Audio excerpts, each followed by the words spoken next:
E voltando para Brasília, a presidente do Supremo Tribunal Federal, a ministra Rosa Weber, encaminhou à Procuradoria-Geral da República um pedido de investigação contra o presidente do PL, Valdemar Costa Neto. Repórter Bruno Pinheiro, do que se trata essa investigação?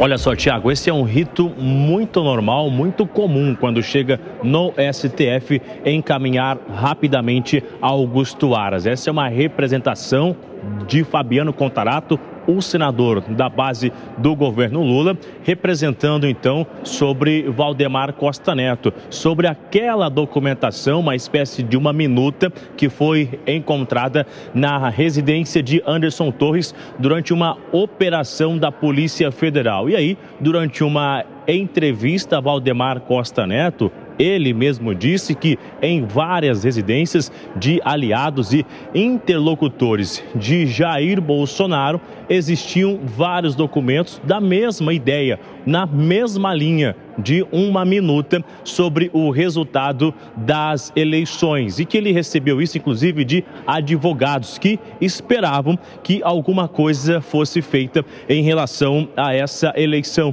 a esse resultado, mas que nunca foi utilizada e que não seria utilizada essa minuta. Então, essa documentação acabou sendo jogada fora, enfim, incinerada, e diante disso, o senador Fabiano Contarato, ele quer uma investigação. O que foi feito com essa documentação que existia em várias residências, segundo Valdemar Costa Neto? Vale ressaltar que Anderson Torres está detido e será ouvido ainda esta semana. Agora, o que vai acontecer, viu, Tiago, é aguardar a resposta de Augusto Aras. Vale ressaltar que a Suprema Corte está de recesso ainda, volta amanhã às atividades no Judiciário. O relator original é o ministro Luiz Fux, mas em regime de recesso, a ministra Rosa Weber é quem recebeu e vai analisar a partir de agora este caso de Fabiano Contarato, representando contra, então,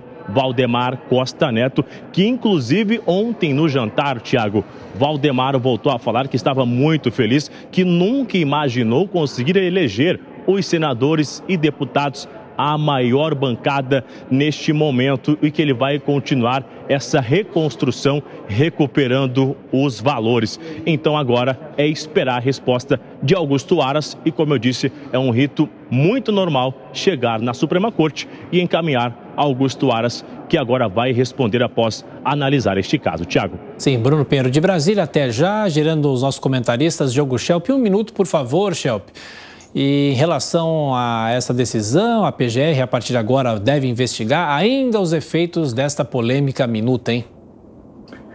Pois é, não é, Tiago? Porque o Valdemar da Costa Neto, o presidente do PL, deu uma entrevista para o jornal O Globo, falando não apenas que essa minuta ou minutas com teor semelhante estariam em casas de várias pessoas, de várias autoridades ou políticos, como ele disse que havia uma orientação para destruir essas minutas, né? Inclusive, ele falou em triturador, que havia um pacote de documentos que precisariam ser triturados. Então, há uma consideração aí, uma suspeita, obviamente, precisa ser investigado, da ministra Rosa Weber. Ela acatou essa suspeita por parte de Contarato de que haveria uma tentativa, inclusive, de destruição de provas. Lembrando que a minuta que foi encontrada na casa de Anderson Torres falava sobre uma decretação, né, uma possível decretação de estado de defesa no TSE.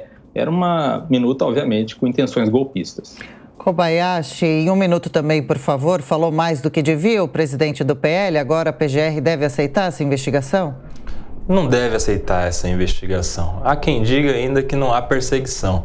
A presidente do Supremo Tribunal Federal, no recesso do Judiciário, avoca o poder de decidir a respeito de uma representação como essa, né? Quando poderia, por exemplo, aguardar o retorno do ano judiciário para que o relator de fato, que é o ministro Fux, analise se é o caso de arquivar ou de remeter à Procuradoria-Geral, assim o fizesse. Não, ela se adianta como se fosse algo urgente. Há quem diga ainda que não há perseguição.